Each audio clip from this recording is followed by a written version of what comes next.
This is Angus from the Kirby's Kids podcast, and you are listening to my dudes, Brett and Sean, on Gaming MBS, episode 363, being recorded October 18th, 2021!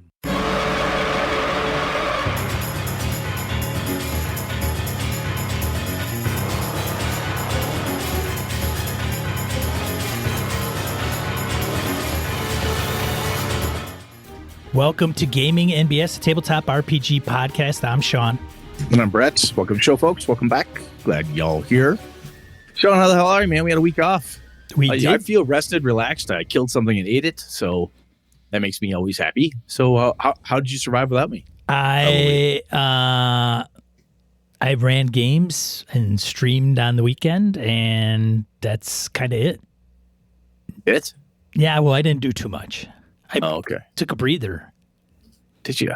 I don't know if I did anything on Monday night. It might have been literally the Monday night we were supposed to record. I literally probably didn't do, literally, verbally, orally, didn't do anything at all. So those new co-host interviews didn't go so well? The what interviews? The new co-host interviews. The new co-host? No. There's no substitute in the Brett. Oh, thank you. They all, besides all the applicants, didn't have the initial B in their name. So, yeah, that's a problem. We've, I purposely did that. I made sure that the initials were there. So he's for the first, that piece of the alphabet. Then you're kind of out of luck, I got a double B. Last name's B too. So that's right. I got this shit covered. That's right. But hey, I want to thank Angus for introing this episode. Thanks, Angus.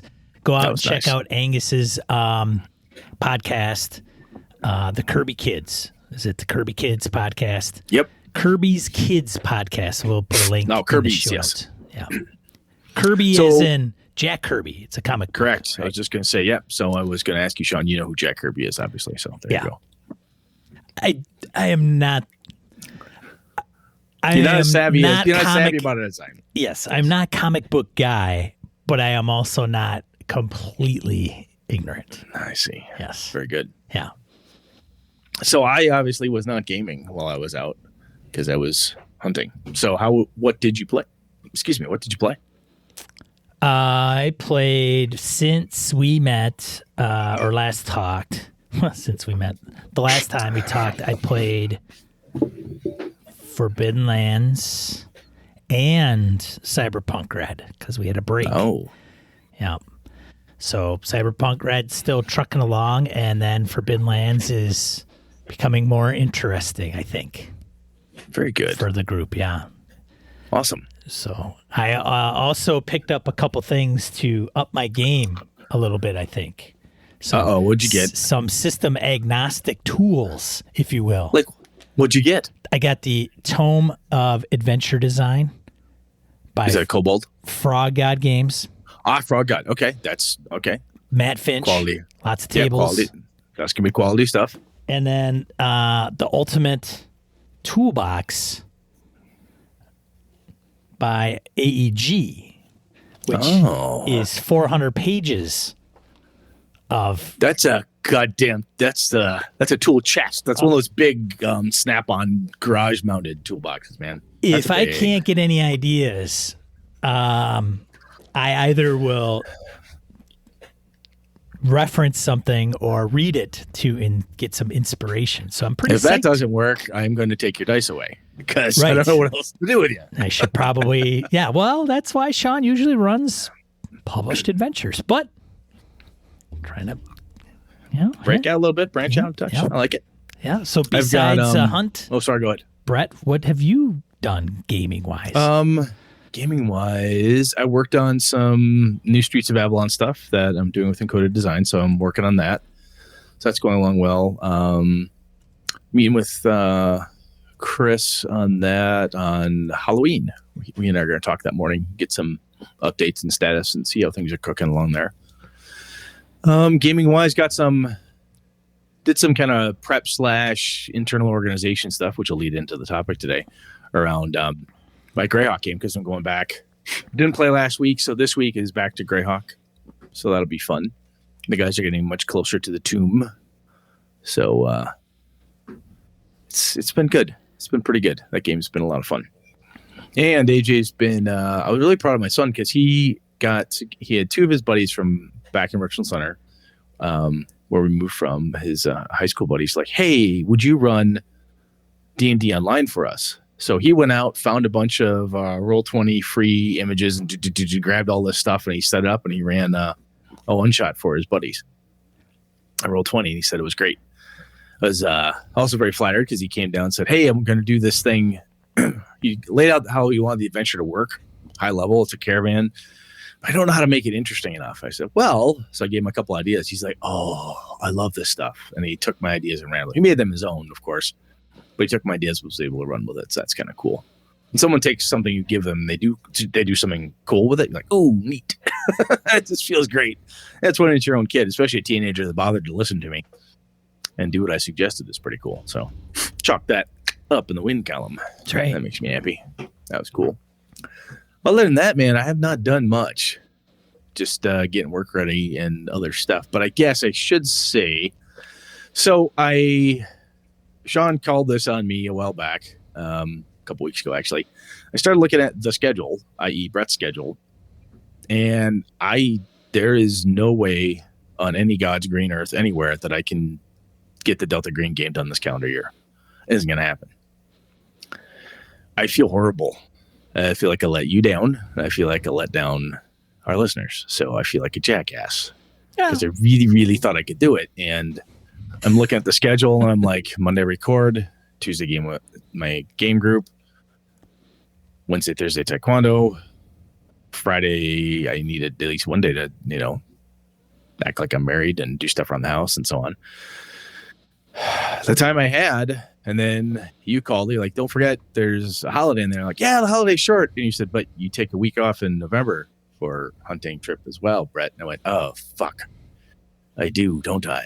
So, yeah, there's like no time on my calendar. And I feel like a douchebag. I'm really sorry, Sean. I was going to kind of make a joke out of all of this, but I figured I would not. Well, Saturday, you can't Sunday. Kick me. Go ahead and kick me. I feel down. I feel bad. Sunday, I ran session 3 of my game. And as I was doing that, the way I record everything, I brought up the recording, which is done in video, multi-track audio, and there was no audio except for one person. And I thought, holy shit, did I just record literally an entire session? 4 sessions, because 0, 1, 2, 3. Actually 0, 1, 2, right? And not have any audio. And so up until through that, I recorded the last one regardless. I'm going to record this anyway. And people were like, well, then, if you didn't record it, then, Brett, he could just Brett's off the hook. Wow, what's the point? No, that sucks, Sean. Yeah. But it turned out you salvaged it. It turned out that I did salvage it. Yeah. So I was going to, in this episode, kind of say, Brett, I didn't have any audio and we're still playing, but I mean. And then he just hit me with the zinger. Hey, actually I do have audio. Hey, let me send you a download. You lazy bastard. Yeah. I'm still going to release it. I'm still going to release it to everybody as an actual play. Please do, man. Don't disappoint. You don't be a disappointment. I already did that for both of us. So yeah. I feel bad. I really do. This sucks. Well, so, I really thought I could make this work. I'd love to get back at after the holidays type of thing. But I would just say that at least you're not in the middle of a game and, hey, I got to postpone it for 3 weeks and then we'll pick it up. Well, that was the thing is I started looking at the reschedule and like, okay, so if I change, do this, do that, skip this thing. Okay, that's great. I could get 2 sessions in and then I'd need a 2-week break and then I could get 1. I'm like, this is freaking ridiculous. Nobody's going to want to play with this jacked up schedule. I don't want to play with this jacked up schedule. This is just dumb. Yeah. So nope. I feel like a fucking loser, dude. Well, maybe down the road we do maybe a one shot. I don't know. Maybe we'll see. Honestly, who knows? Or it just doesn't happen. I think if we had chosen a one shot, this would not have been an issue because I would have said one shot this day. I'm going to make this happen. Boom, done. So it's not the end of the world. It's like I know it's. I mean, we're not saving lives. I appreciate that. It's not anything like that. But we didn't sell tickets. But we got a lot of really kick-ass people who support us, and I feel like I let y'all down. So I do. We'll leave off with that.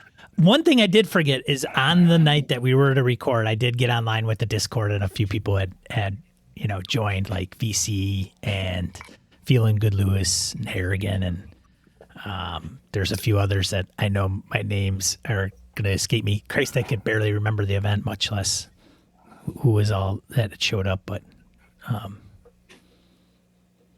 anyways, I think Jim might have too. So anyways, You briefed them all that I'm a loser and that I never brought that. I mean, I think it was a matter. Sorry. I think some people do inquire, like, "Hey, how's Brett's efforts coming along?" And I'm like, "Well, the thing he promised to do and has failed at. Yeah, that thing. Yeah, I think failing. He's gonna have a hard time." I told people, I think he's gonna have a hard time fulfilling it because schedule. Sometimes I know Brett better than he knows himself. Yeah, not always, but. No, I think there's a number of times I've known you now for over 7 years, and I consider you a very good friend. Obviously, we wouldn't be doing this long, right? But there's a lot of times, off the mics, I've said something to you, and you said, "Yeah, Brad, yeah, you're right. I should have known that." Or this is one of those times where I get to say on the mics, "Yeah, Sean, you're right." It's not about being right or wrong, Brad. It's just no. I think what we talked about it, and I think. If we do this again and we want to make it work, I think what we do is do a one shot or like 2 sessions and that's it. We bang something out faster because I think it's easier if we want to do it in a joint effort. So sure. Anyway, I am sorry. Yeah, I am sorry. It's all good. So, anyway, that aside, Gamehole is happening this coming weekend. Yeah, as Thursday, we Friday, record Saturday, this. Sunday. Yeah. Yes. So that will be cool. Sean and I are not going to be able to make it this year, but for anybody who is going and running a game, if you're running a game under our banner, thank you very much. That's awesome. And even if you're going and just supporting the con, awesome. I mean, I pulled my going out at kind of a last moment type of thing. Like, look, I just made the call. I'm not going to do this. And this isn't a pat on the back, but I told the guys, it's like, I'm not going to be stupid and try to ask for a refund. Take the money. I know it's only one ticket, but you guys deserve to keep having good con. I want to be back next year. So I think, Sean, our plans are still full bore 2022. Make it happen. So yeah, anyway, I would hope that we're not in a similar situation next year. God, no. And even if we are, things that may be causing certain people to not be able to go is kind of dissipated a little bit. Well, same here. I'm hoping, just overall things need to get back to a level of normalcy. I'm hoping. So anyway, let's see here. Anything else, man? No.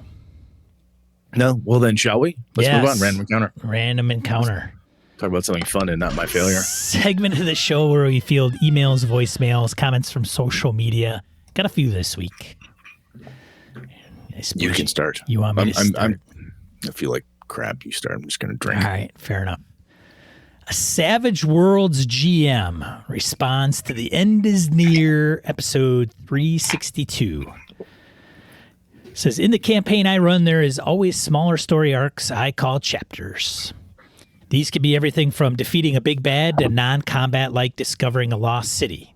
I never tell the players how close they are to the end of the chapter to avoid the metagaming aspect you discussed. They will obviously know the end is near, but not exactly when. So at the end of the chapter, we discuss if they want to continue the campaign and start the next chapter or retire and start another campaign. This way I avoid the never-ending campaign while still leaving the option to continue in a world the players are really digging. I don't think this is a unique idea, but thought it might still be interesting to add to the discussion. I think that's a nice approach. I like that. I like that angle because there's power to having things end. It's been said that if everything ends, that's what gives a thing meaning, right? If it goes on forever, kind of like the X-Files did at the end. If it has a beginning, middle, and an end, then there's continuity and so forth. And I like this approach where the chapters sound like Savage Worlds GM has a self-contained enough so that there's an opportunity to say, yes, that was good. You know what? Put that aside. Let's do something different. Or no, we're not done yet. We don't think this story has yet been told. We've got at least one more in us, type of thing. I like this approach. I think that's pretty smart. Yeah, I think it's I kind of pose that to the Forbidden Land guys, but not consistently, not every session. And there isn't any sign of them at the moment wanting to hang things up. So I just see you in a couple weeks, and we're doing Stars and Wishes, and they're coming up with the stars, and the wishes. I think wishes are a little unique with that particular campaign, only because you come up with a wish, and Sean either fulfills it or it's been brought up and he knows about it. No sense in bringing it up every session, I'm guessing. But to me, it's like, those guys come together and say, you know what, I'm done. Or one of them comes and says, hey, I want to try a different game or whatever. If they tell you that they're going to go play in Brett's campaign, that's a lie, because Brett has no time. So that's a cheap cop out if they say that. So it's they're trying to let you down gentle there, but it's a lie. Time. Yeah. Thanks, man. No, thank you for the write in there. Yes. Feeling Good Lewis comments on the same episode. Over the years, I've mostly DM'd campaigns that last weekly or bi-weekly for 1 to 3 years. Not because a specific time frame has been picked on them, but just because that's what my group always did. I'm lucky to have a bunch of players that always end up loving the characters and want to see how they deal with the next situation they're placed in. Excuse me. Sometimes they will spend multiple sessions in a village instead of adventuring. Other times they'll follow the action all over the map. I think not setting a structured quote-unquote end to an adventure or campaign helps with player immersion. I don't want them to feel like they have to check off all the boxes before the movie ends. Don't get me wrong, you love to build stress and tension with the clock ticking down for an event. That type of time constraint encourages a different type of desperation for the characters, usually not reckless abandon. So you ask, don't you want to play other games and create more campaigns? Of course I do. But if my group is enjoying themselves and don't want the dream to end, so be it. Now back on track. I played a few one-shots, and it definitely caused me to equip my character differently and not play as instinctively as I'm used to. I'm not so sure myself that I want to see the sand in the hourglass deplete that fast. So how about an adventure, 3 to 8 or 7 to 13 sessions? I think this is enough time to grow the character and my character and play in wonderment, yearning for the next interesting experience. I need to know that there is a possible tomorrow for my character, therefore her choices will matter and affect their future. Or set session limits and schedule the end. If everyone talks about the game for months and the inside jokes live on, it was done right. Feeling good about not knowing when. Thank you, Lewis. Those are some good thoughts. I like that. There's I think that's a piece I don't believe Sean, you and I called out, but the kind of the immersion, the feeling of living in the moment as a character type of thing, like the story's happening. And I think that may well have been, I think Feeling Good Lewis just kind of outlined something I should have called out, but I think that definitely plays for some players and GMs. Not knowing the end, having that illusion or understanding that it could end at any time type of deal. No, I like that. I think that's a good perspective. Thanks, Ben. That's good. Yeah. Over to you, sir. Thanks, Lewis. All right. So Spook408 writes in. Another great podcast subject. This is about The End is Near as well. The end is near, or how to wrap up a game, is something I've been thinking about. But the real dilemma is not when it happens, but how it happens. The when plays into it for sure. Those who like the game will be sad. Those who don't will be excited to move on. Let alone a regular adventure, which is hard enough to wrap up. But against the backdrop, the job is just plain tough. As a game master, I want to leave a campaign on a high note. Don't we all want to make that last night memorable and satisfying? Of course we do, but they rarely are. To this point, I have found that the most memorable moments in games are rarely the last night of a campaign. Generally, they fall into two categories: dumb luck and inspired moments of roleplay. That is the stuff of legend, not the campaign's denouement. Denouement. Denouement. The ending, the big thing, the big denouement. I don't do it. I don't speak of the French. I fake it. Carry on. Yes. Occasionally things like this happen at the end of a campaign, but in my experience, not often. Why do I care? Well, I want to wrap up the story in a satisfying way. Not completing it is just unsatisfying. It can be short story booked, but that is rarely memorable. And how do you do that without the players losing agency? To reintegrate what I said earlier, endings are tough. Why? For better or worse, we compare tabletop role-playing games to books, movies, and TV shows. And clearly they are not. But we still try to force them into that box. It would be like trying to hold an improv group to that standard, which would be lunacy. Now let's look at that metric. How many books, movies, and TV shows have that satisfying ending? Not many. Another way of looking at that is how many great shows don't stick that landing.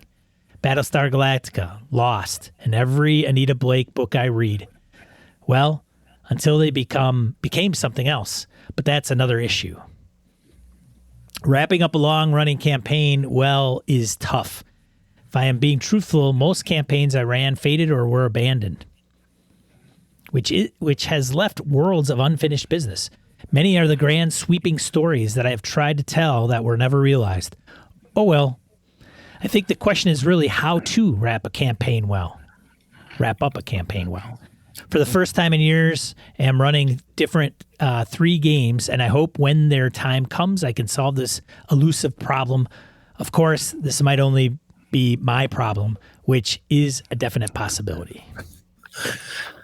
I'll tell you, I don't think it's just your problem. I think the how it ends, right? It's tough. Endings are hard. Ask any author, writer who does that stuff. Endings are tough. You get going, and you're like, wow, this has got to wrap up. You know, we've talked about this over the years. It's probably worth bringing the topic back, Sean, is the endings, right? I've run endings in campaigns which are downers, just depressing. When they're done, you're like, wow, I think we maybe did the right thing, and the pile of bodies was the right idea, you know, or whatever. It's sometimes it's the total party kill or whatever the case is, and things end weirdly. And I think I had a thought when you were reading this, when you said for better or worse, we compare RPGs to books, movies, and TV shows.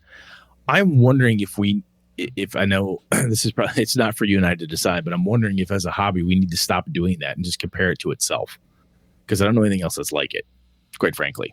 Or compare it to another form of, you know, where we actually should start comparing it to RPG video games or something else that's closer.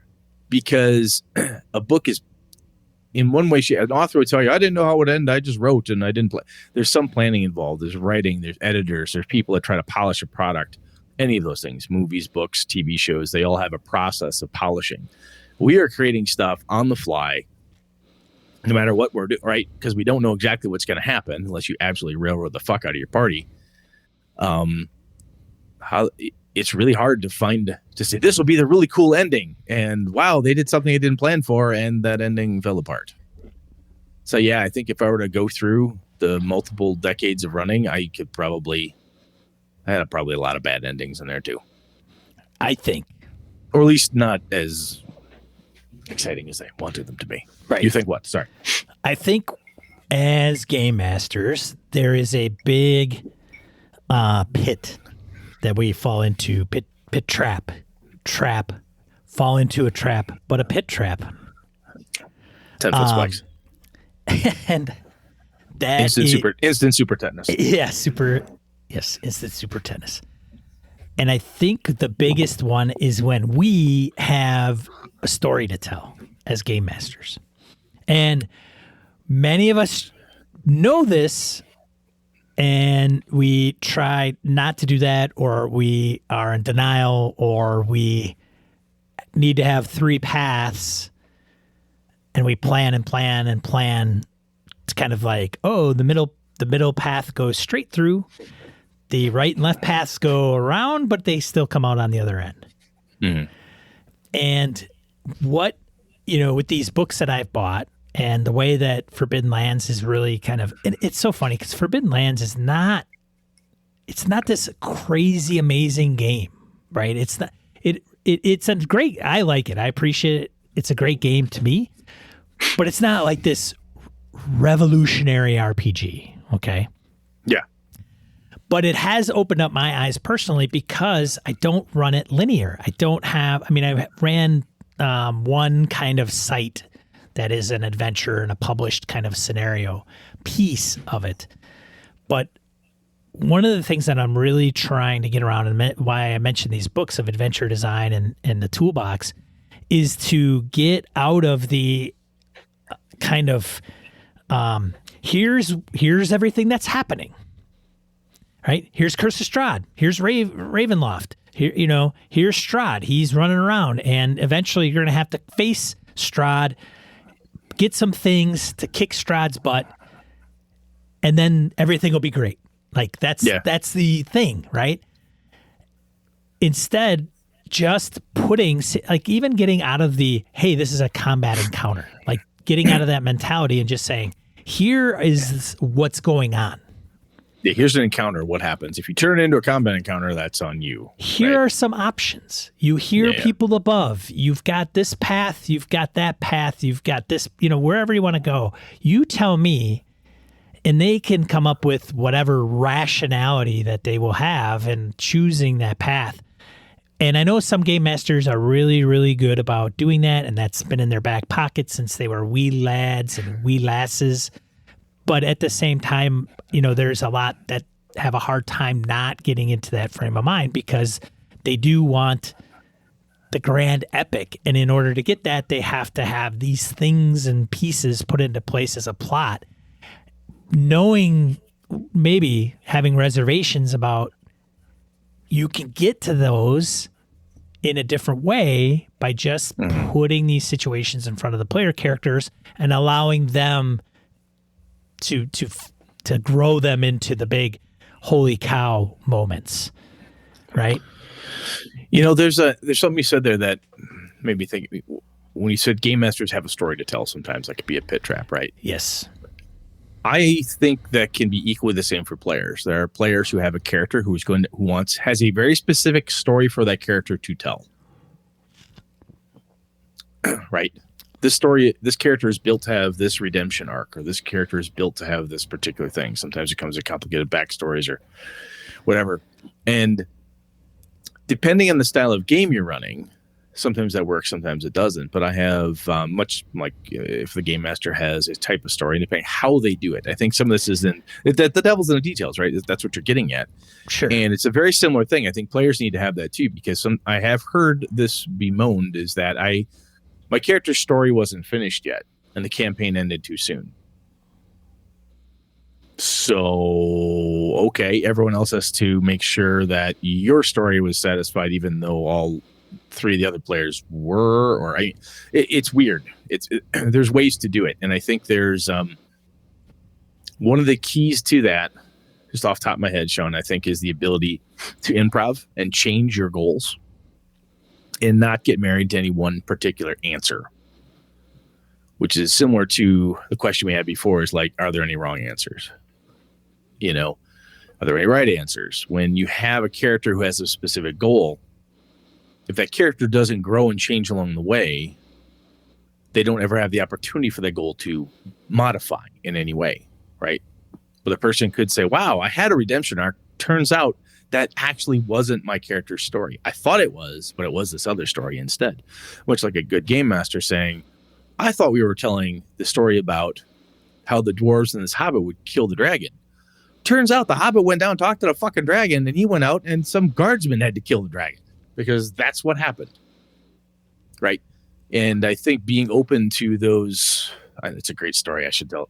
It's an idea I have. It's an idea. Anyway, I think being open to those opportunities to change our goals helps a lot. Does that make sense? It does. And I would go further, and during session 0, if you were going to do a more than 4 session campaign, and it's going to be this ongoing thing, you sit down and go, okay, we're going to play this for, as long as a year or whatever. I wonder if we were to ask the players as part of our kind of expectation setting or whatever, write down on a piece of paper when you think, without knowing anything you've ever adventured through this, maybe after characters are done and generated, when do you think is the end of a campaign for you and your player character? Yeah. What's satisfaction or yeah. Is it the death? They'd be like, well, I don't know, when it's whatever you call it a day, Sean.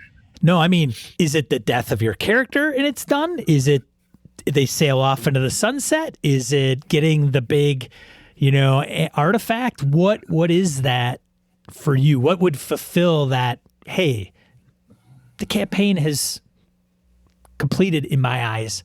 Now that could change, granted, like much, but I would be interested to find out, because I wonder how many different types of responses you would get and what type of campaign that would turn into if you were to say, if my player character dies, I'm done. Another person would be like, I want the big epilogue at the end, regardless of what happens, right? And how many people ask the game master for their stars and wishes? Right. Yeah. Right. It's not, I'm not bemoaning anybody who doesn't, but there's another player at the table, and that person's the game master. In some games, we've talked about this before, there's some games where that line is very, very blurred or non-existent in different roles and approaches. But sometimes the GM's like, I love what this group is doing. I would like to see what they would do with this challenge. Right.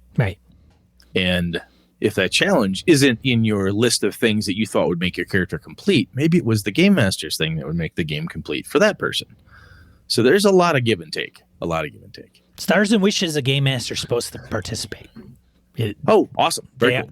I didn't know that. Yeah, they're just another player, but it's a completely different angle, right? I could take their feedback and just suck it all up. Once I start putting down Stars and Wishes as a game master, it can turn into, well, I really wish you guys would role play more. Or the good things are all like, you guys are doing great. I liked how you went into the combat instead of like not going to the encounter I laid out for you, like a linear adventure. Yep. Right. I like how the fact that you guys didn't turtle up, you took advantage of stuff and so on. Yeah.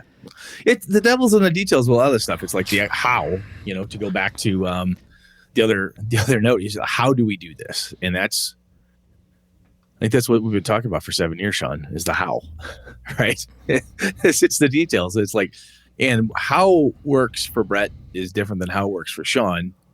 And that's also depending on who the hell we happen to be running for. What and how at this game table for Brett is different than the what and how at this other game table. Right. Because the player mix is different. The expectations can be different, all that stuff. So good God, are we anywhere near a topic track here? All right, next one. Anyway, thank you for that. That was very good. Spook 408. Thank you. What we got up here? Oh, yes, I think I am here. Stephen O. emailed us about meeting in a tavern, episode 358. Hey, guys, long time no write-in. I got a bit behind on my podcast listening. I'm finally catching up. God damn it. Just stay on target, man. No, I'm kidding. I'm kidding. No, thank you for sticking with us. I mean, there's no... people, I'm just going to take a quick aside. People have told us before, like, oh, crap, I'm behind on the episodes. Oh, I need to catch up. That's fine. Life happens. It's totally cool. It's really cool when somebody does say, hey, I finally caught up, or hey, I'm listening to a back one. Doesn't matter. That's cool. Any feedback you have, if you go back in the catalog anywhere, you think, hey, I'd like to say something about episode 303, hit us. We're totally fine with it. Don't feel obligated to only be current. It's totally fine. Anyway, he continues, yes, I know I'm a little late to the party, but I want to chime in on starting in a tavern trope. Yes, I both run and played with the tavern as a starting point and wholly agree that something needs to happen quickly to get the party out of there and keep them from using it as a quest hub. As you mentioned, it's very easy for things to go off the rails with distractions. It's also difficult sometimes for characters to have a bond with the generic tavern beginning. In a campaign I ran for 4 players, I had a small starting solo encounter for each one separately that quickly tied together so they had a shared common bond from the get-go. The other thing I did, which I'm also trying to break, or excuse me, trying to tweak. My apologies. Trying to tweak is an attempt to attempted way to generate a character that leans into the player's natural tendencies instead of just picking a class because of party need or perceived strengths, etc. My wife, who was new to D&D and only played healers before, was the one I tried this approach on. During her introductory encounter, I had various weapons, scrolls, items scattered around the room. She heard a voice in her head saying it could help her. She had a down child with potions nearby, and the event occurred. She asked, "What is your character feeling? What item, weapon does she grab, etc." When all was said and done, she was a barbarian. The whole thing was a bit clunky for the first effort, but I'm working on it. Next time, I'm thinking of starting a party off as conscripts in an army and putting them through boot camp to see what they end up as. Just something different from some tavern from the same of tavern trope. As always, keep up the BS. P.S. You guys should get playing Warhammer Fantasy RP. If you're not, playing the wrong game and get off my lawn. Steve Orlick. Steve, I like that idea. There was a first edition AD&D had this zero level adventuring. There's a couple, the Greyhawk campaign hardcover that came out, which was the bridge between first and second edition, the first one they put out there. And there's an adventure into the Maelstrom or something like that was zero level play. And that is one of the cool things about Dungeon Crawl Classics. I'd be remiss if I didn't bring that up, is that you start out as a plebe. You're just some punk new person. And by the time you're done through the funnel, whoever you have left, that's what they are, right? That's your character type of thing. That's the idea. So there is something cool in that when you, instead of having somebody, well, I always play the healer, unless you really like doing that, doing something a little bit different, having a different approach to it. I like that. That's a good way to break a player's perhaps natural approach / trope that they've built for themselves. I like that thought. I know you said it's a little clunky there, but I say keep at it, man. If that's working for you and having a good time with it, I bet you could hone that particular character building tool and you could really make something out of it. I like the way that sounds. What do you think, Sean? Yeah. I like it, though. I think it's cool. Yeah, it's good. Thanks, everybody, for writing in. Absolutely. And commenting on the forums. Source of some of this stuff. Let's get into the main topic, shall we, Brett? Let us do that. All right.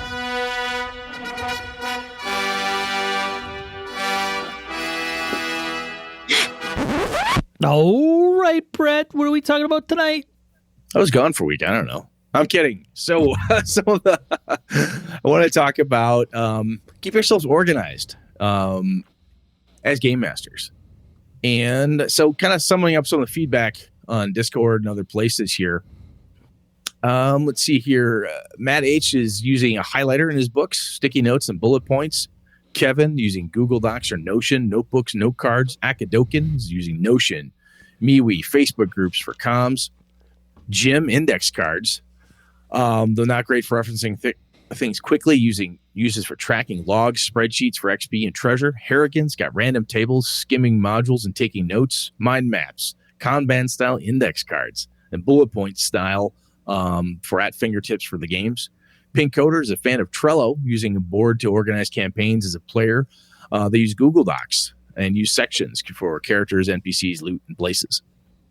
What started this off, just kind of a quick, just the plethora of different things people are doing, they told us about. Jim on our forum post, I got a link out there to it, had a My RPG index card file. And this is a method. This isn't like an index card RPG. It's not that thing. This is using index cards to capture, track, and manage ideas, notes, and so forth. And it looks wicked. I don't know if I want to do it. But I have read your post, Jim, multiple times. I'm like, damn, that's fucking cool. And when I say I don't know if I want to do it, is I don't know if I have the wherewithal to stick with it, quite frankly. But I think it's worth reading through. I think it's really cool. And what that got us thinking about was, how are we organize our campaign, our sessions, etc. And is there any, what are we doing, even if it's and if it's not working? Are we doing something that's not working that we need to fix something? And how much of it might well be a matter of having to use tools and just practice it. And that again, I thought about Jim's post there with the RPG filing system, index card filing system he's got, Sean, and I thought, man, I wonder how long it takes to master that. Because from what Jim has written on that post, there's some really, really great way to capture stuff, but I wonder how much practice had to go into that if it was just natural. So Sean, when you're organizing campaigns and like what's going on now, and when you are looking at the Delta Green game and your Forbidden Lands, are you using what tool or tools you're using? Just what's in your head? You're memorizing stuff? What are you doing? So I am heads deep into Notion now. Okay. It took me a little while to kind of grok it. I mean, I mentioned to some folks, and some individuals know that I've been, I've taken Sly Flourish's approach to the Lazy Dungeon Master. He has a template, and I started using it even for Curse of Strahd. I started using it for that. For different games, it might take different shapes. I know some people have mentioned that as well. I think it was Akadoken, maybe? Michael might have mentioned he was using Notion, but kind of tweaking the template for the Lazy Dungeon Master. So that's what I've been using, because Delta Green's not D&D, it's not 5th edition, so it's a little bit different. But for note-taking, and I'm a little bit behind the Forbidden Lands campaign and dumping things in there. But if I do it correctly and I put the things that I want in there, and interlinking, which is very easy, it would make running a game so much better. As a matter of fact, this is where I think books, and if you're going to run a published adventure, this is where the shortcoming is with published adventures, because they're not typically overly hyperlinked. The table of contents, maybe. So let me stop you for a second. You're telling me that when you're using the Notion tool and you're doing it in the way that's most effective for you, which I think is, like, a quick aside, that's the key here, right? Whatever tool you find, you have to make sure it's effective for you. Because if I could try for me it, is effective for everyone, for everybody. I know. Okay. I know. Anyway, sorry. My apologies. I mean, you're the guy that got the Delta Green game to actually work, so I should be taking fucking notes. Is what I should be doing. I should get a Notion board going just for that. Anyway, you're saying that when you do that, though, do you feel that the game runs better for you when you're doing that, or do you know that it runs better for you, or is it just simply? And the reason I'm asking this is sometimes. How do I say this? Sometimes shit's in our head. We're like, oh boy, it felt really good, and sometimes just feeling good about how the session went because I felt prepared, I felt like I had answers or something. It can be half the bloody battle, right? Right. So over to you. What do you think? So the answer is no, it does not make things run better completely. No, what's a fucking point, Sean? No, I'm kidding. Which is true. And I think it also comes down to one of the things you mentioned was practice.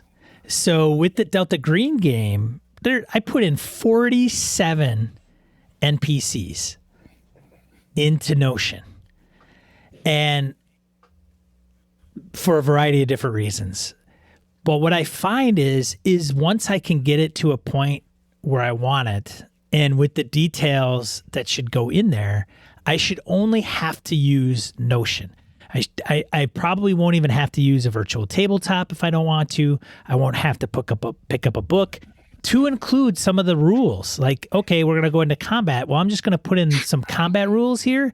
Like, okay, initiative, okay, dodge, okay, sanity. Put those in there very briefly so that when I have to reference, it's already there. And the reason I find it more to my liking, and if I practice it, the reason it doesn't work, I'll tell you why. The reason it doesn't work is because I will bring something up in Notion and it may not be completely fleshed out where it is in the scenario. And with Delta Green, I'm running a scenario. So I have to kind of understand when they question somebody, the nuances of giving those details or not. And I did with the majority of the NPCs, I just put in bullets. Knows this, knows that. Here's what they won't divulge unless they pass a check. Mm-hmm. And with the practice piece, if you keep at it, you're fine. What you just said is like you found some pieces that are shortcomings based on I didn't put enough data in, is what you're telling me. I could have put some more stuff in there, and it would have made it more useful. So the practice aspect of it is Sean finds out that I missed 1, 2, and 3 points. Guess what? Next time, those 3 points will be in there. Maybe you'll learn you missed a 4th point. Change yourself up or whatever later on. Okay. Yeah. I like that. The biggest advantage, and the reason I think that it needs to be the future of linear published adventures, and I've said this before, maybe it was on a stream, probably not on this show, is that when you write a book, there's a beginning, you read left to right in the English language, and a majority of languages out there, beginning, middle, end, blah, right? Adventures don't work like that. D&D and RPGs, it's all over the place. All over the fucking place, And so when you buy a linear adventure, even if it's okay hyperlinked, which is usually never the case, it's usually the table of contents, maybe a monster stat block at best. Well, Rime of the Frostmaiden, I bought the Uber Mega version of it on my shelf, right? It's split into separate different paperbacks, right? Right. Chapter by chapter by chapter to make it easier. But even then, I'm still flipping through the chapter to find stuff. Because it's not relational in its organization. It's not relational. It's not a relational database, which is what it needs to be. I need to find everything about this person right now. Yeah. And when you got it relational, you could do it by location and individuals because Notion does not care. It's kind of got a unique syntax markup thing where if you create a page, it's an entry, and you can just symbol the page. So when you talk about Brett, I can go @Brett, and it automatically links to the page called Brett. There you go. And so if I say Brett is going to be found in this room, then I can call that room or that location. I can have a page called locations, NPCs, player characters, magic items, and everything can be relational. So when Brett goes, all right, how did I get to know where this was? And I could just go into Notion, click on it, and there's a backlink on Brett's page that says, well, it's where he found it, whatever. And I could do it on the fly as I take notes, and I could do it for prep. So for me personally, it is invaluable, and it's not something that you can easily find. A wiki has similar type of markup, and you can do that. But I find then you have to memorize the type of markup that a wiki has. Oh, it's bold, it's italicized, it's got these weird brackets, and then it's like, single quote, word, single quote, crap, whatever. Simplified, more intuitive. It is. User-friendly wise, it's far and beyond. If I'm right, Pink Coder, when they mentioned Trello, the Trello boards are very similar. I've seen Trello boards, haven't used them in a long time. I've been doing project management for a number of years now. But that totally makes sense. That absolutely makes sense. Now, let me throw this at you. So from my side, because I'm making shit up, right? I don't have a published adventure I'm working from. I don't have that linear beginning to end piece. What I tend to do when I'm running my standard thing, which is a campaign that Brett has made up in one way, shape, or form, however I'm doing that. And because of that, I don't often know what the NPC's name is, who they're going to find. A lot of that stuff comes up as you go. I did that in the game I ran for you in the Third Floor Wars group. Sometimes it's like, Craig, give me a name for, hey, I need a name for Roman. I need, pulled some stuff out of you all. But what I'm doing then is using a legal pad or some notebook, like for that session. And then what I'm doing is, as I come up with NPC names, I write the name down and put a dash next to them. And that's the name dash that says, Sticky Buns Seller. I need to know that because I asked that specific question. Then as I develop the personality of that person, whatever's happened, if there's some key note I need to have, like happy, sad, doesn't like Sean's character, right? Because that's what happened. I scribble that down quick. And by the end of the session, it's full of location names. It's everything that I've created with the group and I have created together, and all those bits and pieces. At the end of the session, then, depending how long the campaign is going to go, knowing that one I was only 2 sessions, I just kept the sheet of paper as it was, and then used it for the next game, so I could just reference it, back and forth. But what I do for a longer campaign is I then take that from whatever garbage notebook notes I have, and it goes into the notebook, which is a fake leather bound book I have where I take that stuff, reorganize it, and then just write it down so I have the names. And then that's what I reference in the next session. But then I keep kind of a junk notes that I would take, and I recopy the important pieces. And as I'm doing that, then I often remember, oh yes, this person that's where they found the gold pieces. That's where the poison dagger was. Oh yeah, was killed by, Roman later in the day, or whatever the case was. So I have found, for me, trying to type my notes as I make stuff up is too slow and clunky for me. Grabbing a keyboard, going tickety, tickety, tick, tick, tick. It throws me out of the game, the moment, or whatever it is. The pen, the paper in my hand is so much faster for me to scribble the note down and then just get moving. So that's what I do. I do both. Now, what I'm saying is I think if instead of taking it from the scribble pad to another notebook, if I went to a Notion board, I'm bleeding. I had tattoo work done. You got to get something, man? No, I got it. You sure? I'm just leaking. Yeah, I'm just leaking. Brett had some ink work done, folks. Yeah, about 4.5 hours, and I just start leaking a bit. He doesn't typically wrap his arm up in cellophane, so. No, not normally, no. Anyhow, point being is that instead of putting it into the second notebook, like the master notebook, I could easily go to a Notion board or a Trello board and punch it in there, because what you're telling me here and what I know about Trello, that ability to make it a relational search as opposed to, because even then, if it's a long campaign, which I do run with my home crew, instead of going, which page was that on? Which session did they remember that in? What is it? If I could just say, Timmy, the toolmaker, boom. Oh, they met Timmy on session 3 and here and here and here and here. Cool. That's where that data is. Thank you. Good grief. I can't believe I couldn't find that, because that happens. And I think there's something back in the old days when I played Vampire every week, every Saturday, blah, blah, blah. I just remembered everything. I can't do that anymore. I probably gotten old, got too much crap in my old man head, and I just can't think of it all. But I think I like what you're saying there, where if I take my scribbly notes, I can still do that because it's faster, and then I can take my time later to type it in. That's where my practice falls down, is that if I do not schedule myself time, like saying, hey, you know what? On Monday's lunch break, right, I'm going to take these notes. Or this day, or whatever, making sure that it gets done before the next session.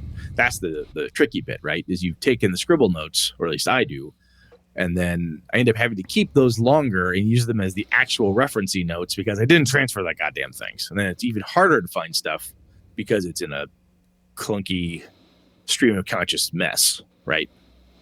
It is I type in real time the Delta Green game. Do you? I do. I don't use you're Notion. running it on you're running it online though, so I bet you that's easier. You know, I'm just gonna ask you before I answer one fucking question. Is that easier because you're running that online? Would you type them up in person? Oh, that's a good question. I don't know, and it may depend on the game I'm running. Delta Green is a little unique only because I'm doing it constantly to keep up with what each individual is doing at any given time and what they're divulging of themselves, right? So if they're talking, right? So they're talking to the police. Are they identifying themselves as FBI agent or not? Oh, they're not to the police, but they are to somebody else. Good to know, because then the NPCs have different perspectives and viewpoints. Exactly. Yes. Now with Forbidden Lands, I have a legal pad, and as we're playing, I'm just writing in this thing, and then later I will transfer that stuff into Notion. Couple things. One, it's in the moment. It's just easier to write, and it does the trick. And I don't need the details like Delta Green necessarily, but I could take this info later and transfer it into Notion, which will then allow me to keep like memorizing. It'll just reinforce what's going on and some of the moving parts within Forbidden Lands, which may not be a ton, but it's more because when I'm in Notion, I think when I transfer the stuff from the legal pad over to Notion, then it goes from transferring it to prepping the next session. which I could do in Notion. So it's like this one-way, it's like a weird one-way street with Forbidden Lands, like presenting it out of Notion, going to the notebook, and then eventually back in. But the last time I ran a long campaign online was with my home crew. I ran an Avalon game. They wanted to play with Pathfinder rules, so that's what we did. And I said, I'm already online. I have my keyboard right here. I'm just going to take my notes that way. It was wicked fast. I did not feel like I was interrupting the flow because we were all staring at a computer. People would chat, or we type commands in to roll dice, or here's the name of the NPC, or I grab something and I'm using the mouse and the keyboard to put pictures up and do things. Now, granted, in my game room, I have a TV that I can Bluetooth to and I throw images up, as I've talked about before. But taking the notes in person, I feel more comfortable on paper. But I do like the idea of, because even there, when I was taking the notes and typing them down, it was more of a quasi free-form, semi-organized Google Doc. But the idea of a searchable relational database-y thing of Notion or Trello, that type of searchability, I think is wonderful. We have talked about that on the mics many times, where the pain in the ass of a big adventure, the old school thinner modules, I don't remember the challenge of flipping through a big book before being so challenging that it was annoying to me, quite frankly. Because usually when I'm running a published adventure, it's pretty small. Massive published adventures like the big D&D ones, I don't run them. Right.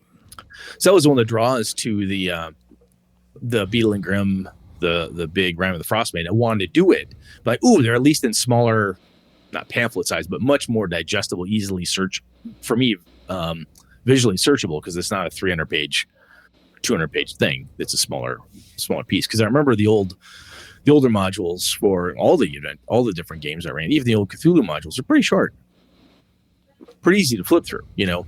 When the adventure's 20 pages long, that's not that hard to find. But when you're talking about a larger one, or the Delta Green one, because that one isn't long, but there's a lot of people in it.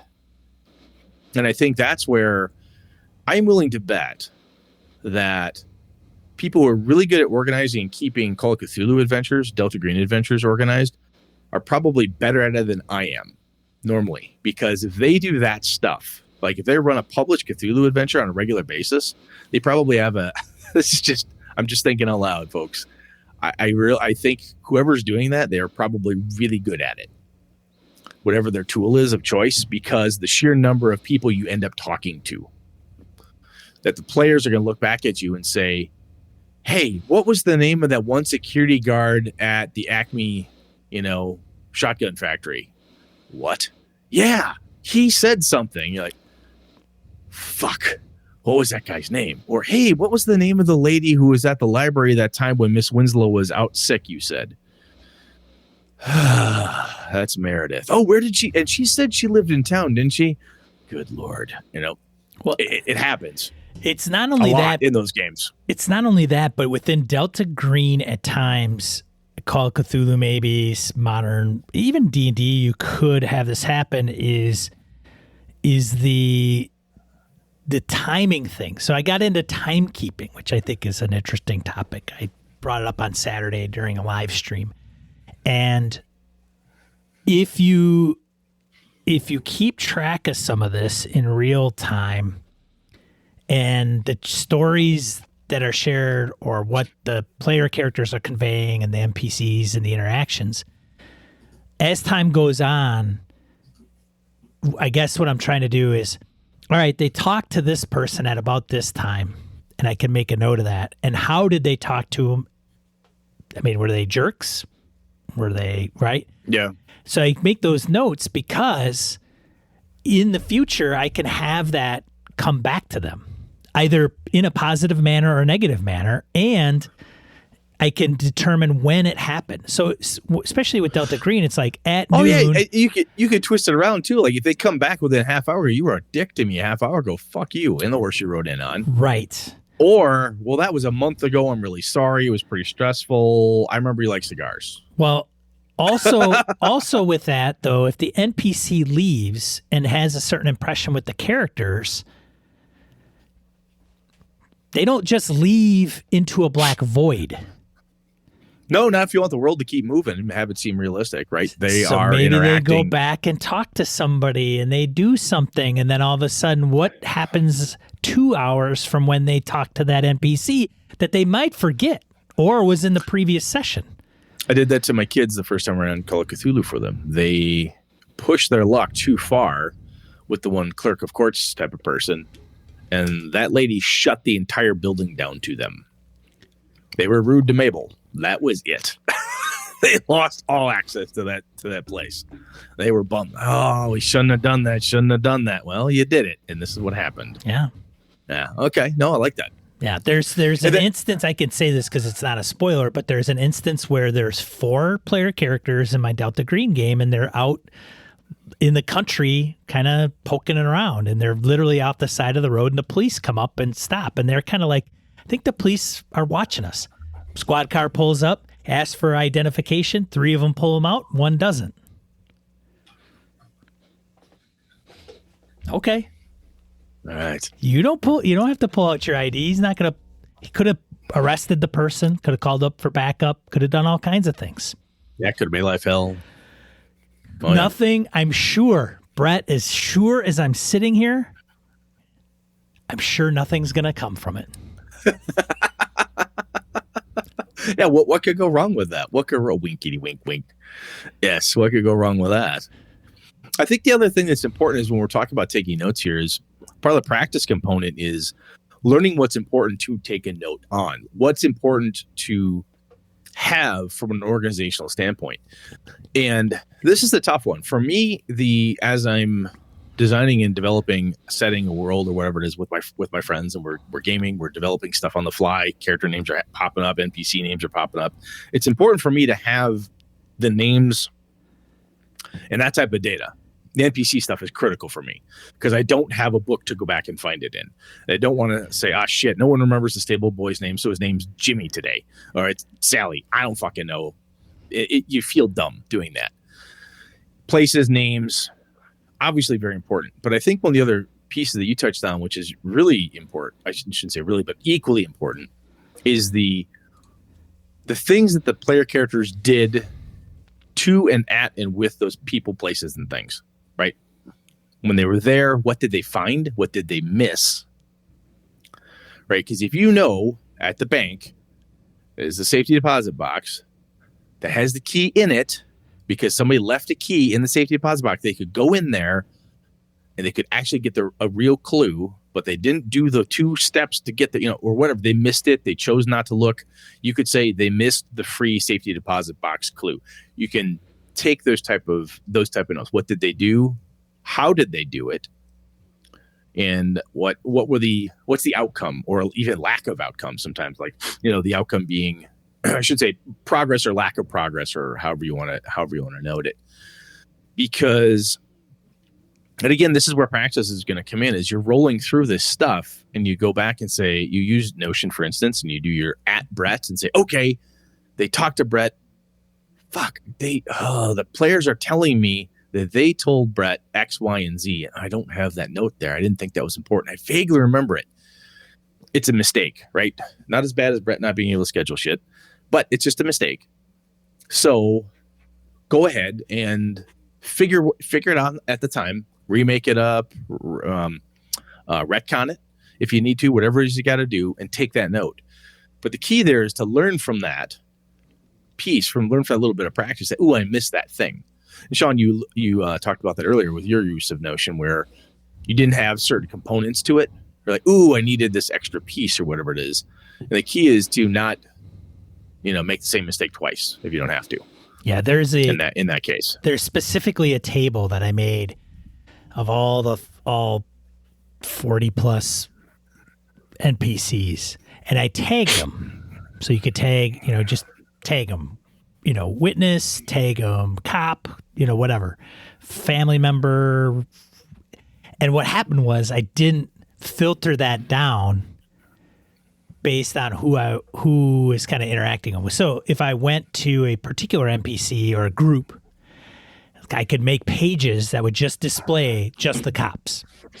Yeah. I could have page that would just display the witnesses. Instead, I've got too long a table. Now I could apply a filter to that table, but that table is going to change every time, and I'll have to futz with the filter every time. So now I've learned going forward, hey, instead of making one huge massive table, just make the huge massive table, then make other subtables that filter it out based on what those. So if somebody says, hey, we're going to go talk to this witness, I already know they're a witness. I can just go. I don't even need to know their name. I already go to the witness table page. Yeah. And then that entry is linked to a page that I can, they're talking to Brett. Click on the Brett name. Yep. Yeah. One of the things I started doing in my notes, in my freehand notes, is at the top of the sheet of paper, I'll say session 2, this date. Yep. And then everything in there, whenever it gets reorganized, it goes by date and session number connected to it. Sure. Because, granted, I'm not using a notional database at this point type of thing, but I can then say, when was that? What else occurred? I have pieces and parts I can say, that's all in session 2. Everything that occurred there stays within that blob, right? And I have also in my notes, a name is underlined. If it's a name of somebody or a place, it's underlined because that's always important. Sure. The other thing I've learned that for myself in the games I'm running is that personality quirks, tips, tricks, how you play them, blah, blah, blah. If I say lisp or fast talker or scared, it's a word. It's a bullet point. I used to try to write a lot of stuff like the personality, blah, blah, blah. I try to give like this quick little half a paragraph. Like, this is too much shit. Just bam, bam, bam. Right. The 3 key things, because then it clicks in my head and I'm off and running. And again, another piece is like if a PC's pissed them off, I'll be like mad at Sean. Yeah. Eileen made her mad. She will not trust Eileen's character. Will only talk to Harrigan. Won't talk to Harrigan. Will only talk to Susan or whatever the case is. I note all that shit down, so that way when I'm like, this Lewis has never talked to this person. Okay, talk to him. And then I get to do something like, hey, do you know that Harrigan bastard? I hate that guy, because the character decides to go off on him or something with Lewis. And does he choose to use that? How's he, and all that stuff. But anyway, those components, the relational things are the things that matter to me. And if it is an important clue or something that I think is plot pointy, right? Like they found an artifact or they found a thing, that will get circled by me in my notes. So that's in the circle. Names are underlined. Everything else is freeform. But that's just from what I've found in physically writing it down that works for me, because it grabs my eye. I know what these symbols mean certain things, right? Circle means important clue piece. Underlines mean names that are important. Dude, I could set up Notion. I could set up a very, very basic Notion kind of format template thing. And I could just say, here, just try this thing quick. And somebody will, very simple, like don't get too crazy, right? And as people get it and they fill it in and they understand how it works, I'm telling you, it'll be like. Well, I use mind maps for one campaign I ran. It's the same thing. The only difference is there is no lines and boxes and circles. That's it.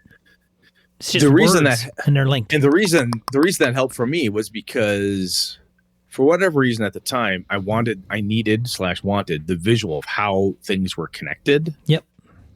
And I don't get that visual output. Fair. Right. And so again, that's just another way. And you could take a Notion and turn it into that in one way, shape, or form. They do have plugins. I was going to say there's probably plugins. I don't know if they have one that does that, but it wouldn't surprise me. Because, and I'll do Phil Vecchione proud here, and having been a former PM myself, project management tools like this are specifically designed to help you keep track of complicated, interconnected things. That's the goal of them. And for you to use them however you want to.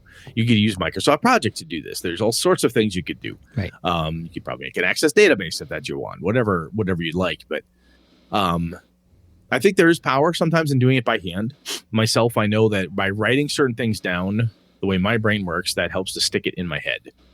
Sure. But I have found, so I wrote it down, but then if I type it into, like if I were to use Notion, or if I typed it into a Google Doc or something. That it's a transfer of it. Again, that's just the thing I learned from school. In college, I had to do that. Recopy my notes was a great way for me to study, just to bring things back to my mind. So I can definitely see that working for a lot of folks. And if you go out to the forums, there's a link in the show notes to Jim's forum post about my RPG index card file. It's wicked cool. And there's a cool thing that he's doing there that I think you could also do Notion and other tools for like that, which I think those would be that type of organized approach, bullet journal, something along those lines, to keep your ideas together. Because sometimes as gamers in general, players and game masters alike, we'll be struck with this cool inspirational thing. We'll write it down. Like, it's in my idea notebook, right? It's in the little black book in my pocket. And then the little black book gets put down, used, and you're like, oh, where was that? Where is it? I can't find it. You forget where it is, blah, blah, blah. So one of the cool things about having all of that stuff in one type of tool is that you can find it easier, right? You've got some cool ideas. You're not going to lose track of them and so on. So, but I think I love seeing how different people do what other tools folks are using. And I think that if old dogs can learn new tricks, right? It's not like we can't figure this out. And the other piece, I honestly believe this is, I like what Sean's been telling me about Notion. We use Notion to help organize the show now, and it does flow pretty nice. Like, wow, I kind of like this. I can see some cool power in it. If I decide I want to try it for a campaign, I believe I need to say I'm going to use it for the entire campaign, come hell or high water. Now, granted, that's like anything else. I could say, fuck, halfway through, it drove me bananas. I couldn't use it. I had to quit and go back to my old way because I was causing a problem at the table. It was confusing myself or my players, so I scrapped it. If that happened, though, I know Sean knows how. I would come back there, or somebody else in the forums or Discord is using, like Pink Coder's using Trello, excuse me, or other people are using Facebook groups. You know, I don't use Facebook groups for that stuff, but if you're doing it successfully. How are you doing it? Asking other people who are having good luck with it, like folks in our community, is a good way to get tips and tricks, because practice does make perfect in some of these cases, but sometimes it's much easier to learn from somebody else's mistakes than to just bang your head on a wall for an entire campaign and, you know, feel like a fool type of thing. Cool. I'm really curious to see what other tools people are using, and there may be I know there's a finite set that we'll hear about, but I also know there's a shit ton of stuff out there, right? And I'm really more and more interested in the electronic app stuff. How people are doing that and using the power thereof. Specifically, Sean, because of what you just led off with at the beginning of all this, which I think is quite honestly what has to happen. I hope to God that's something that, as we hear Wizards is planning the next big thing, you know, for D&D, I'm really hoping that some form of improved electronic media so we can use some of these great toolboxes and adventures and great things that people are producing more effectively. I love my books. I love looking at them on the shelf, love reading them and so forth. But man, their game books are tough. They serve so many masters all at once. They need to be readable. They need to be fun. They need to be instructional manuals. They need to have this detail, that detail, but not too much. Oh my God, it's such a tough nut to crack. So anyway, anything else, man? No. All right. So folks, let us know how you're organizing yourself, how you're keeping yourself organized. Have you tried something that is working for you? I always want to hear about it. And the other thing is as we like to hear about too, are things that aren't working.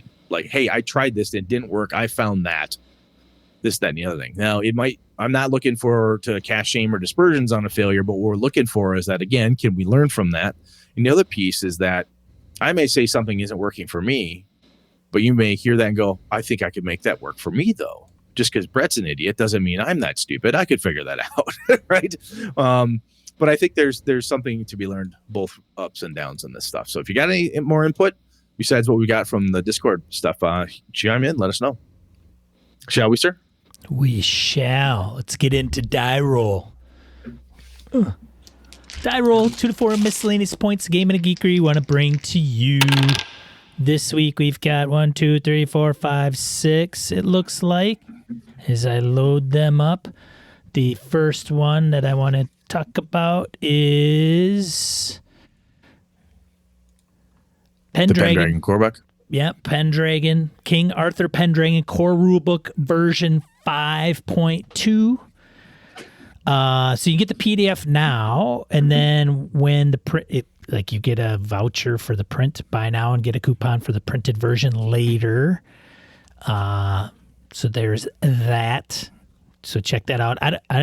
I don't know, Brett. Are you a Pendragon guy? We've talked about this before. This is a game that always piques my interest. I'm like, ooh, I should, and I've got a copy of it on the old shelf.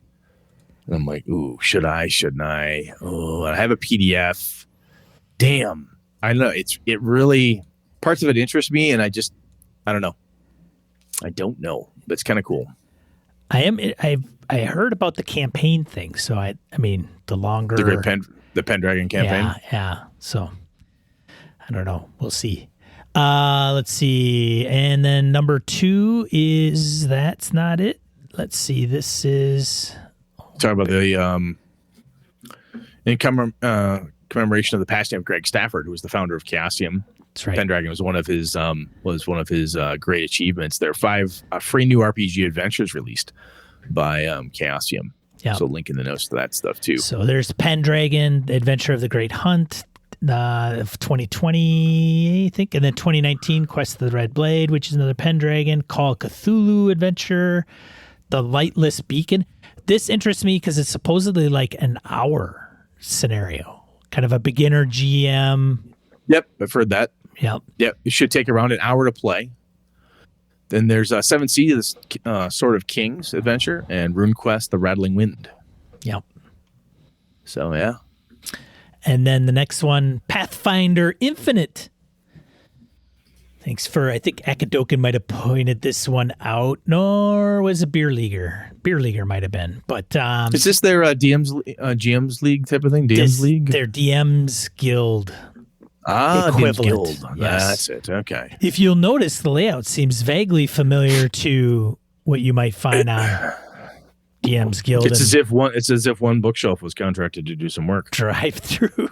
It is. So if you do a reverse DNS lookup, you will find that the IP address of this site is the same as Drive Through RPG. Yeah, shocking. So there you go. Very cool, though. Yeah. So, honestly, that's one of those pieces that, hey, Paizo, about goddamn time, quite frankly.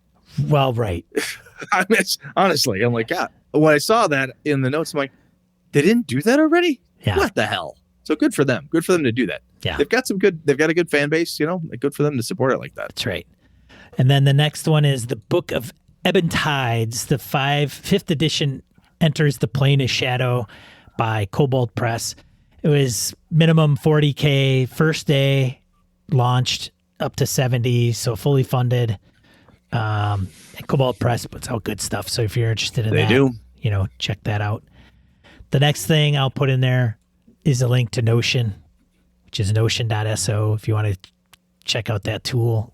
Entirely up to you. If you have any questions on Notion, let me know. I'm not the expert necessarily, but I could show you some tips and tricks maybe that when you start out, you're kind of lost because it can be a little overwhelming. So it's an organization app, and one of the hardest parts about learning a new app that's designed to help you organize is learning how it organizes things. It can be tough. Yes. So. Yeah. And then lastly, but not leastly, the Ultimate Toolbox, which is one of the purchases that I had that I got printed. And, it's not the cheapest PDF on drive-through, but I find it quite valuable. I will. Very cool. It's worth me doing 2 scenarios, 3 scenarios, something, names, something I'll come up with that'll help me out. And I will be like, booyah, Grandpa. All the money, all worth it. It's all worth it right there. I just made up my investment right on the spot. Bam, boom. There you go. Just saying. But anyways, that's all I have for this week. Cool. What are we talking about next week, Brat? Talking about Save or Die. Save or Die. Yeah. Yeah. Oh, goody. That's it, huh? Yeah, I've terrified a few of my First Ed players. I haven't played First Ed in a while. Save versus poison. Or what happens? And Lane looks at him and goes, you die. No, come on, Brett. And I say, you die. Holy fuck. So anyway, we're going to talk about that mechanic and good, bad, ugly, and different, and so on. So we'll see what we find out. All right. Sounds fantastic, man. Excellent. I have a suggestion, topic suggestion on running an investigation game. Oh, we've done that a little bit in the past. I think it's that is a perennial type of topic, honestly, because the more you do it, the more you do it for the more different people and ways it functions and works and doesn't. Actually, one of the topics we've got coming up about characters, limiting characters to maintain tone is directly influenced by an investigation game a friend of mine is running. So, yep. It's all tying together. It's all coming together, Sean. It's all together. Another 7 years, we'll have this shit wired. That's right.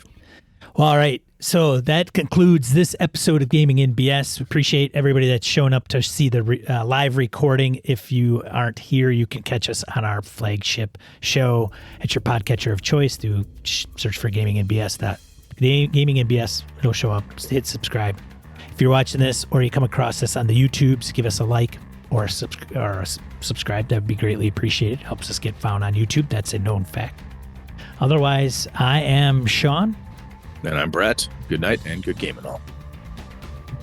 This episode of Gaming NBS produced with help from the following BSers: Joe Swick, Old School DM, Tony Sugarloaf Baker, Eric Jeppesen, Andy Hall, Chris Steele, Jason Hobbs, Mark Tasaka, Mirko Froelich, Pure Mongrel, Brett Pazinski, Brandon Barnes, Eileen Barnes, Dan LaValle, Victor Wyatt, Craig Huber, Roger Braslett, Stefan Dragonspawn, Jared Rasher, Ray Otis, Jim Fitzpatrick, Old Scoozer Roleplaying, Christopher Lang, Curtis Takashi, Larry Hout, Ron Bishop, Mark Richmond, Chad Glayman, Sky, Craig, Howard Bishop, Josh Wallace, Corey Welch, Angus, Eric Salzwedel, George Sedgwick, Robert Nemeth, Brian Kurtz, Laramie Wall, Eric Avia, Andy Olson, Jeff Seifert, John Kayward, Corey Gonzalez, Maurice, Niall Diamond, Aaron Relia, Jeff Goad, Aaron Coleman, Brian Rumble, Rich Wishon, David F. Baylog, Harrigan, Melissa Bashinsky, Henry Newcomb, Cole Kago, Eric Tavola, Hoos Carl, Ghost GM, Mike Hess Jr., Rory Weston, Jim Ingram, Daniel Garrett, Eric Frankhouse Presents, Phil McClory, Adam Grochon, Jay Plata, Ed Nyes, The Duke in Purple, Isaiah Aries Christian,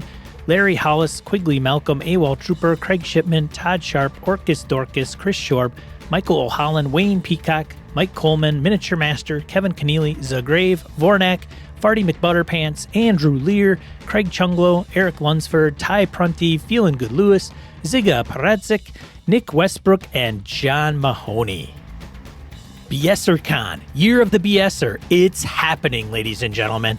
Head over to gamingnbs.com/BSerCon. BSERCON. Registration for badges are open now. You have to buy a badge to submit an event. And an event submission is happening now as well. The con is taking place January 28th to the 30th, 2022 online. It's a virtual convention. We'd love to see game masters and players show up to play their favorite games or try a different game and meet good people. And remember, be a positive force in the tabletop RPG hobby. Thanks, BSers. This has been a Litterbox Studio production.